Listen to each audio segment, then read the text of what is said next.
हर जगह की सियासत कुछ अलग होती है, वहाँ के मायने भी कुछ अलग होते हैं। मैं वरुण सिन्हा, न्यूज़ 24 से।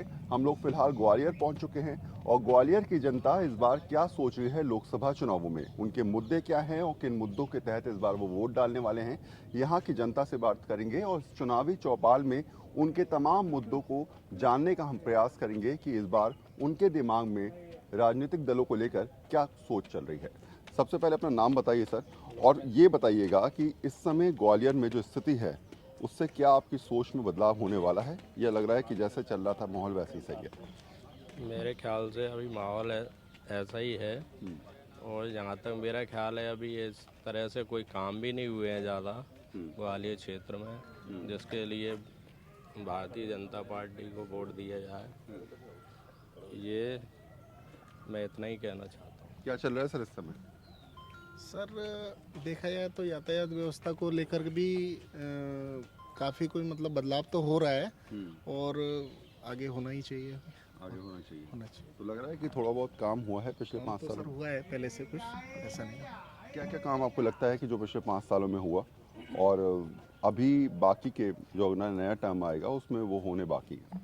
सर, काम तो देखा जाए तो यातायात को लेकर के डिवाइडर्स वगैरह और ट्रैफिक रूल्स वगैरह पे फॉलो तो कर रहे हैं और काफ़ी कुछ सुधार भी हो रहा है। क्या लग रहा है मैम इस बार? सर, मुझे तो थोड़ा असंतोष है पॉल्यूशन को लेकर। मतलब टीम, मतलब चाहे आपकी कांग्रेस पार्टी आए या भाजपा आए, हमें से मतलब नहीं है। हमें तो अपने चाहिए कि एनवायरनमेंट जहां हम रह रहे हैं एटलीस्ट वो तो नीट एंड क्लीन हो, जो कि हमको नहीं मिल पा रहा है। हालांकि मोदी जी सरकार में काफ़ी कुछ डेवलपमेंट हुआ है, पर फिर भी कहीं ना कहीं आप जैसे किसी भी पॉश एरिया में निकल जाओ, मैं हरिशंकरपुरम में रहती हूँ, वहीं पे मैं देखती हूँ कि जैसे ही आप एंट्री करते हो ऐसा लगता है कि किसी गाँव में आप आ रहे हो। तो एटलीस्ट ये व्यवस्था तो मुझे लगता है कि कम से कम सुधरनी चाहिए। सर, नाम क्या है आपका? ओपी भार्गव। अच्छा, कई सारे लोकसभा चुनाव आपने कवर करे होंगे, देखे होंगे, और ऐसे में इस बार के लोकसभा चुनाव में आपको लगता है कि जो माहौल बनाया जाता है कि बहुत कुछ हुआ है, पिछले 70 सालों में नहीं हुआ, इस बार 5 सालों में आप देखिए क्या कुछ बदलाव हो गया, क्या वाकई कुछ हुआ है सर? देखिए, आजकल जो घोषणाएं हो रही हैं वो सिवाय पेपर्स पर हो रही हैं, प्रैक्टिकली लागू करना बड़ा मुश्किल हो रहा है। नेता लोग अपने अपने भ्रष्टाचार में डूबे हुए हैं, देश के उनको किसी का ख्याल नहीं है। वैसे मोदी सरकार ने काफ़ी डेवलपमेंट किया है, इसी बात में भ्रष्टाचार को भी ख़त्म किया है। मैं आगे कोशिश करता हूं कि भविष्य में उनकी जो है शुभकामनाएं हैं कि वो फिर दोबारा से भ्रष्टाचार को ख़त्म करेंगे। अच्छा, लगता है कि जो आपके ग्वालियर के मुद्दे हैं वो काफ़ी हद तक सॉल्व हुए हैं या फिर नहीं हो पाए? ग्वालियर के मुद्दे तो अगर ग्वालियर के लोग संभलेंगे तब ग्वालियर के मुद्दे सही होंगे। अगर ग्वालियर की पब्लिक ही नहीं संभलेगी तो ग्वालियर के मुद्दे कभी खत्म नहीं होंगे। यहाँ पर सबसे बड़े मुद्दे कौन कौन से हैं आपके? सबसे बड़ी परेशानी किस चीज़ को लेकर आती है आपको रोज़ाना? आप बार बार सांसद महोदय के पास या विधायकों के पास जाते होंगे, तो किन परेशानियों के तहत आप लोग जाते हैं और क्या कहते हैं, वो कभी सॉल्व हो पाएंगी लगता है? बहुत महत्वपूर्ण बात करी आपने। मैं डॉक्टर रणधीर सिंह रूहल, पूर्व एआईजी मध्य प्रदेश पुलिस। मैं खुद एक राष्ट्र निर्माण पार्टी का प्रत्याशी हूँ मुरैना से। जहाँ ग्वालियर की बात है, जो आए दिन की समस्या आती हैं, मूल समस्या जल, पानी, जल, इसके बारे में रहती है। साफ़ सफाई के ऊपर बहुत तूफान है, लेकिन आप गलियों में जाएंगे तो देखेंगे तो वहाँ कचरा अगर झाड़ दिया तो वहीं वो पड़ा रहता है, उसको उठाने वाला कोई नहीं है। बड़े लेवल पर जो बुद्धिजीवी के लिए आजकल अखबारों में आ रहा है 370, 35A संविधान के जो अनुच्छेद हैं, इनके बारे में और राम मंदिर के बारे में जो वायदे किए, जिस पे से वोट लिए 2014 में गवर्नमेंट बनाई, उसके बारे में कहीं कुछ ना ग्वालियर की जनता को मिला, ना हिंदुस्तान की किसी जनता को मिला। भटकाव की स्थिति आज भी हुई है।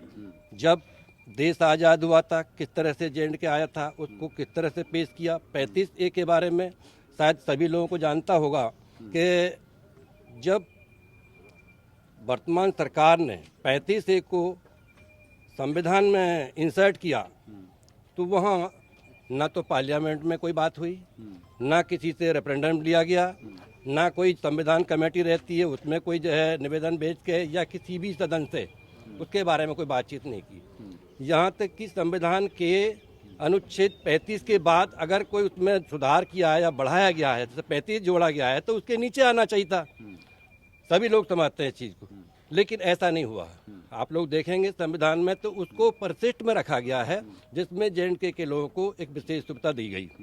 ग्वालियर की बात करें अगर हम, ग्वालियर की भी जो है हिंदुस्तान से बाहर नहीं है, ग्वालियर में ही वो समस्या है जो डे टू डे की समस्या है। कहने के लिए अखबार में बहुत अच्छा आता है, 5 साल में बहुत अच्छा हुआ है, लेकिन पटल पर वो चीज़ नहीं है। सबको देखना पड़ेगा कि ये किस तरह से हो सकता है। अच्छा, आप जब लोगों से बातचीत करते हैं तो वहाँ के बुनियादी मुद्दे कई बार आपके सामने निकल के आते भी हैं और ये भी समझ में आ जाता है कि पिछले 5 सालों में कितना विकास हो पाया या फिर नहीं हो पाया और लोगों की सोच क्या है, वो क्या एक्सपेक्टेशंस रखते हैं कि अगली बार जो चुन के आएगा वो उनकी समस्याओं को हल कर पाएगा या नहीं कर पाएगा। और शायद यही वजह है कि उस समय दिमाग जाता है राष्ट्रीय स्तर पर और दिमाग जाता है इस बात पर कि आखिर कौन सी पार्टी केंद्र में सरकार बनाने वाली है। कहते हैं छोटे दलों का बहुत ज़्यादा प्रभुत्व रहता है और इन छोटे दलों की वजह से कई बार वोट प्रतिशत जो है वो राष्ट्रीय पार्टी को कम भी हो जाता है। तो मध्य प्रदेश की स्थिति कई बार ऐसी बनती नजर आती है या फिर नहीं? नहीं, यहाँ तो अब 2 ही पार्टियाँ हैं। तीसरी पार्टी का तो मतलब अस्तित्व ना के बराबर है बिल्कुल, बीजेपी और कांग्रेस, उन्हीं के बीच लड़ाई होती है चुनाव में। लेकिन एक बात हमने जो महसूस की है बीजेपी शासन में, सुधार भले ही कुछ नहीं कर पाए लेकिन प्रयास किया है, चाहे निर्माण कार्य हो या मतलब राजनीतिक माहौल हो। दंगे बंद हो गए हैं, जिस तरह से पहले माहौल बिल्कुल प्रदूषित कर रखा था।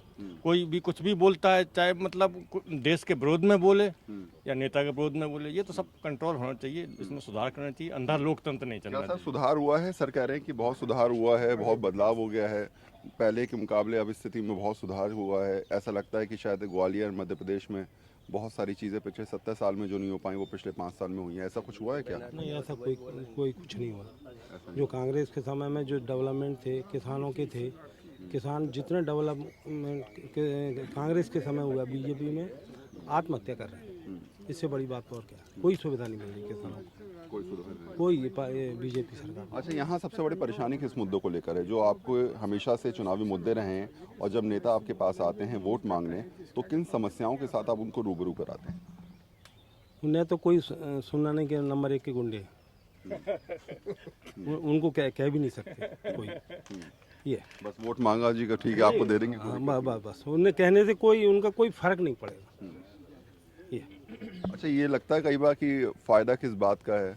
हम लोग कह भी रहे हैं, कोई सुन नहीं रहा है, वोट तो डालना है, वोट डालेंगे भी, लेकिन जब आपके क्षेत्र का प्रतिनिधि आपसे संपर्क में ही नहीं रहेगा, अब जैसे इस बार तो सीट ही चेंज हो गई प्रतिनिधि की, तो ऐसे में क्या समय पर अपने जब वोट की माहौल आता है तब वोट मांगने आते हैं, उसके बाद में कभी ना कोई पूछता है ना कोई चक्कर लगाने आता है। यहाँ लोगों की जितनी भी समस्या हैं बस चुनाव के समय पे जब वोटिंग जब आता है तो उसके लिए दर्शन करने दे जाते हैं और हाथ पैर जोड़ेंगे, सब करेंगे, जो भी हथकंडे अपना सकते हैं वो अपनाएंगे। अच्छा, आपके सांसद महोदय इसलिए चले गए यहाँ से कि उनको लगा ग्वालियर की जनता शायद विश्वास नहीं करेगी दोबारा? नहीं, ऐसा नहीं है, ऐसा बिल्कुल नहीं है। मोदी जी आए हैं तो देश का बहुत सम्मान बढ़ा है, आर्मी बहुत स्ट्रांग हुई है, 1 रैंक 1 पेंशन में फ़ायदा हुआ है। आज कांग्रेस आई है, बिजली की क्या हालत है? हम भी ग्वालियर में रहते हैं, सब लोग रह रहे हैं, मैं देख रहा हूँ यहाँ सिटी सेंटर में बिजली 4 बार कट रही है। सुबह पानी आता था मोटर, अब पानी नहीं चलता सुबह।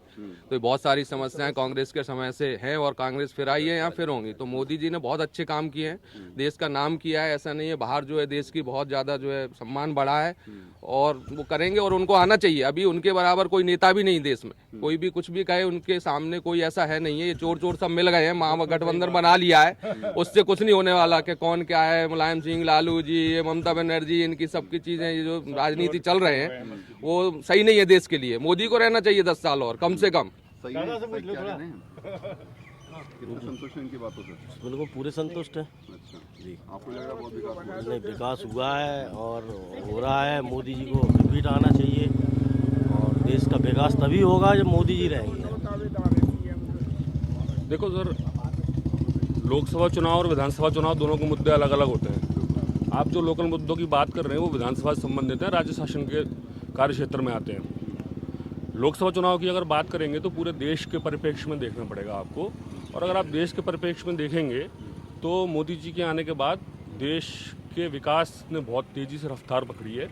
पूरे इंटरनेशनल वर्ल्ड में सम्मान बढ़ा है, आर्मी स्ट्रांग हुई है, भ्रष्टाचार पे लगाम लगी है, बहुत सारे नए निर्माण कार्य हुए हैं, बहुत सारे विकास के काम हुए हैं। तो मैं समझता हूं कि लोकसभा चुनाव और विधानसभा चुनाव के मुद्दों का मिक्सअप ना करें और लोकसभा चुनाव में जहां तक मेरी राय है मोदी जी की सरकार को वापस आना चाहिए और वो जरूर वापस आएंगे। सांसद का भी एक दायित्व होता है, सांसद अपनी दायित्वों की पूर्ति करेगा तो शायद आपके क्षेत्र के बहुत सारी चीज़ें विकसित होंगी, है ना। आपका क्षेत्र अपने आप में जो है वो राष्ट्रीय पटल पे कहीं ना कहीं दिखाई देगा। लेकिन सांसदीय विकास की अगर बागडोर को कमजोर करेगा तो शायद उस तरीके से ग्वालियर नहीं उठ पाएगा। क्या आपको लगता है, आप कह रहे हैं बहुत ज़्यादा विकास हुआ, क्या कारण आप मानते हैं कि ग्वालियर के सांसद को सीट छोड़ के दूसरी जगह जाना पड़ा? नहीं, ये उनकी पार्टी का निर्णय है कि वो कहाँ से चुनाव लड़ेंगे और कौन कहाँ से चुनाव लड़ेगा, इससे उनका कोई मतलब नहीं है। और उनके रहते भी विकास हर जगह हुआ है। आप ग्वालियर की स्थिति देख लें, चौराहे देख लें, पुल देख लें, ट्रैफिक व्यवस्था सुधार की लगातार बात हो रही है, भ्रष्टाचार कम हुआ है, ऑफिसेस में भ्रष्टाचार कम हुआ है, लगातार काफी कुछ परिवर्तन देखने को मिलता है। कांग्रेस सरकार अगर विधानसभा की बात करें तो पहले जैसी स्थिति में थी कि बिजली चली जाती थी, कट जाती थी, अब फिर वही होने लगा है। मैं दीपक गुप्ता हाई कोर्ट में वकालत करता हूँ।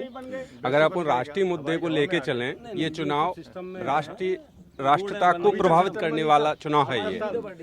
यदि हम राष्ट्रीय स्तर से देखें तो हम देखेंगे कि विश्व में हमारा जो कैडर बढ़ा है सुरक्षा मामलों में, राजनीतिक मामलों में, वो बहुत आगे हो गया है। हम प्रदेश स्तर की आए देखें और ग्वालियर की अपन जहाँ बात कर रहे हैं, आपने कहा कि ये क्यों बदल दिया है स्थान, ये उनकी आपस की ये पार्टी का मैटर है। लेकिन ये निश्चित है कि ग्वालियर में जो विकास हुआ है ये स्पीड तो पहले की अपेक्षा कम हुई है। हमारे यहाँ जो विकास है वो प्लान्ड नहीं है। एक डिवाइडर को तोड़ दिया, दूसरा ठेकेदार से बनवाने के लिए फिर पतला कर दिया, 2 साल बीती फिर चौड़ा कर दिया। इंक्रोचमेंट कोई व्यक्ति हटाना नहीं चाहता है। वोट की राजनीति में चाहे सांसद हो चाहे विधायक हो, आज बाड़े की स्थिति ग्वालियर की देखें तो क्या इनकी ताकत नहीं है कि बाड़े से इंक्रोचमेंट हटा दिया जाए? लेकिन कोई नहीं हटाता है। इन लोगों के खिलाफ कानूनी कार्रवाई क्यों नहीं करते हैं? एक कोतवाली में बैठा हुआ थाना प्रभारी व्यक्ति क्या नहीं कर सकता कि वहाँ से इंक्रोचमेंट हट जाए? लेकिन कोई ध्यान नहीं देता। वोट की राजनीति है।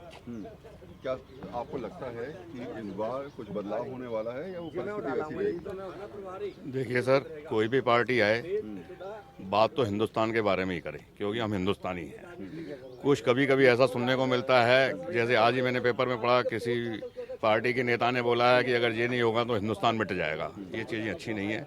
जो भी पार्टी है विकास, बेरोजगारी के मुद्दे पे बात करे।